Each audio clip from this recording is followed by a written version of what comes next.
আসসালামু আলাইকুম ওরহমতুল্লাহি ওবরাকাতু। কুরআন তেলাওয়াত শোনার চেয়ে নিজে কুরআন তেলাওয়াত করার সওয়াব বেশি। যদিও কুরআন তেলাওয়াত করা এবং কুরআন শোনা উভয়টি মুস্তাহাব আমল এবং অনেক সওয়াবের কাজ, তবে কুরআন শোনার চেয়ে উত্তম কাজ।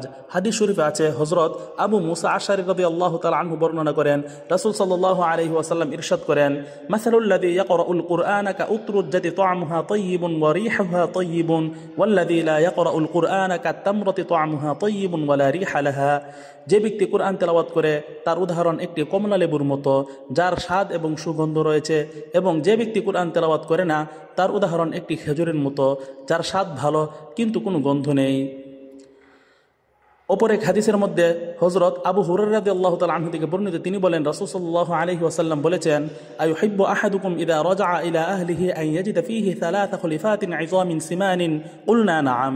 ক্বালা ফাসালাসু আয়াতিন ইয়াকরাউ বিহিন্না আহাদুকুম ফী সালাতিহি খায়রুন লাহু মিন সালাসি খুলিফাতিন ইযামিন সিমানিন। তোমাদের কেউ কি এ কথা পছন্দ করে যে যখন সে তার বাড়িতে ফিরে যায় তখন সেখানে সে 3টি গর্ভবতী তাজা উট পেয়ে যাবে? আমরা বললাম, জি হ্যাঁ। তিনি বললেন, তাহলে 3টি আয়াত যা তোমাদের কেউ তা নামাজে পাঠ করে তা তার জন্য 3টি গর্ভবতী মোটা তাজা উটের চেয়েও উত্তম। অপর এক হাদিসের মধ্যে আব্দুল্লাহ ইবনে মাসউদ রাদিয়াল্লাহু তাআলা আনহু থেকে বর্ণিত, তিনি বলেন, রাসূল সাল্লাল্লাহু আলাইহি ওয়াসাল্লাম বলেছেন, মান ক্বারাআ হারফান মিন কিতাবিল্লাহি ফালাহু বিহি হাসানাতুন ওয়াল হাসানাতু বিআশরি আমসালিহা লা আকুলু আলিফ লাম মিম হারফুন ওয়ালাকিন আলিফুন হারফুন ওয়া লামুন হারফুন ওয়া মিমুন হারফুন।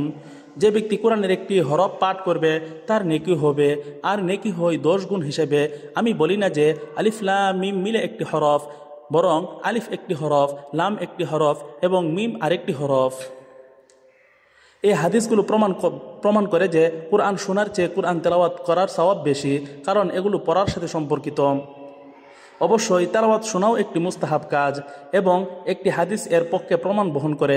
ইব্রাহিম নাখাই ইবনুল মাসউদ রাদিয়াল্লাহু তাআলা আনহু থেকে বর্ণিত, তিনি বলেন, রাসূল সাল্লাল্লাহু আলাইহি ওয়াসাল্লাম থেকে বললেন, ইকরা আলাইয়া ক্বালা আকরা আলাইকা ওয়া আলাইকা উনজিলা ক্বালা ইন্নী উহিব্বু আন আসমাআহু মিন গায়রি ক্বালা ফাকরা عليه من أول سورة النساء إلى قوله فكيف إذا جئنا من كل أمة بشهيد وجئنا بك على هؤلاء شهيدا فبكى।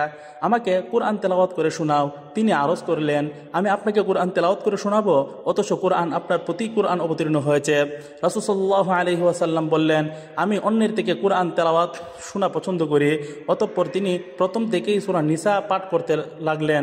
যখন তিনি ফাকাইফা ইযা জি'না মিন কুল্লি উম্মাতিন বিশাহিদি ওয়া জি'না বিকা আলা হাউলাই শাহিদা এই আয়াত পর্যন্ত পৌঁছলেন, তখন রাসূল সাল্লাল্লাহু আলাইহি ওয়াসাল্লাম কেঁদে ফেললেন।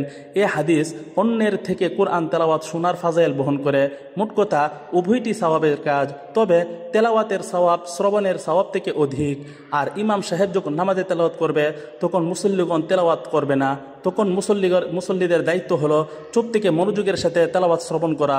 নামাজে তারাবিতে তেলাওয়াত করলে এবং শ্রবণ করলে উভয়ের অধিক সওয়াব প্রাপ্তির আশা করা যায়। ওয়াল্লাহু আ'লামু বিস-সাওয়াব। আল্লাহ তাআলা আমাদেরকে বেশি বেশি কুরআন তেলাওয়াত করার তৌফিক দান করুন এবং শোনারও তৌফিক দান করুন। আমিন।